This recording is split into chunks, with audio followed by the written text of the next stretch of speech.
How do we correct our children when they are making mistake? Such an important session right now. So many parents have told me that the problem is whenever the child is making mistake, everyone else knows what she has done, but she or he won't admit it. They will argue and they will keep on talking about it, and this becomes a very stubborn and defensiveness in the children. And how do we do that? So it's very difficult. This is because in the middle this can lead you to a fight or a negative emotion at height. So let's taking a break and like sitting at calm when you are seeing this is the right moment when the listening is there. So they even complain that they don't want to talk about their mistake, and when we try to talk they just run away here and there, and they also put their fingers and they are super defensive. And so I will give you some ideas which will help you. How do you do this? So the solution lies in finding a way to convey the mistake without making them attacked. No attack. So that they will not need any defense, not hurting their ego. Yes, not making them wrong. So giving an example, the elder one pushed or punched the younger one. So just get them separated, and after 2 hours, bring them together and let's discuss. It will be like that. So children already know what they are smarter than you, what you are going to say. So you can ask by asking question, right?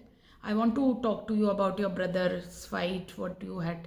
So I want to understand what do you want to say, because I got scared that this punching might, hurt any one of you.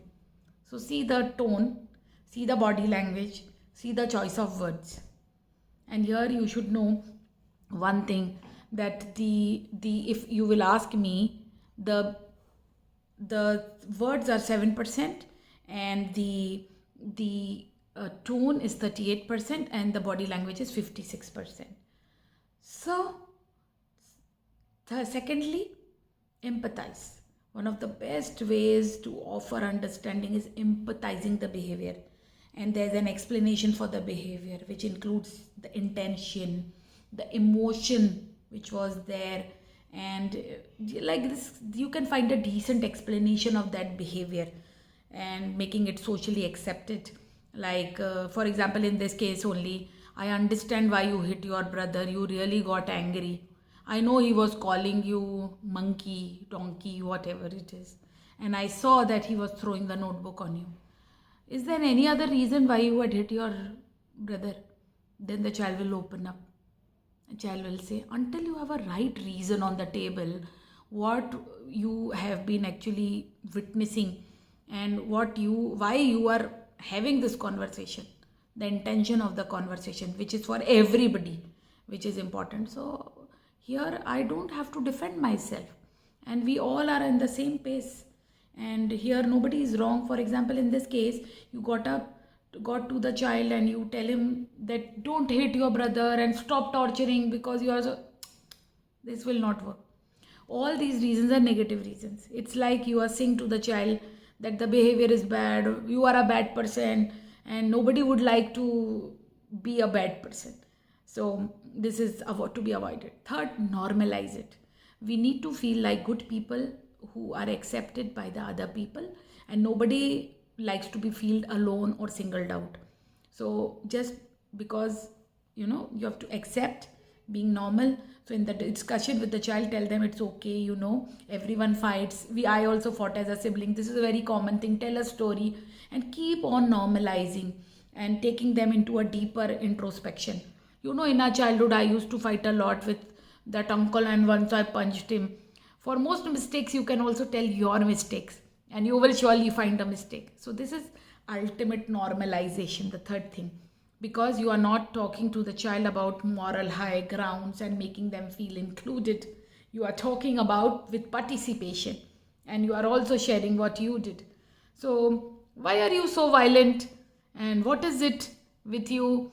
Why did I get the most problematic child, and like this now I have to use? All these statements are very hurtful. Avoid it.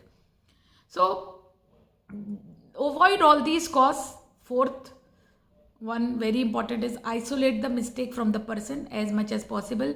When you talk to the child, they should feel that when my mom is talking, she sees that I'm more than a mistake. She is more loving. This should not be the case. For example, I know you try to help your brother also, and at times I see you doing so many things for him. You're starting with a positive conversation. For example, last week when you guys fought before sleeping, you instead, like, you just came, instead of hitting, you just came and complained to me. So you are reasserting a good behavior which the child had done earlier. So here, who makes the mistake at times, instead, like making the kid a troublesome kid, or like, it is more of understanding. And what could be the opposite of this?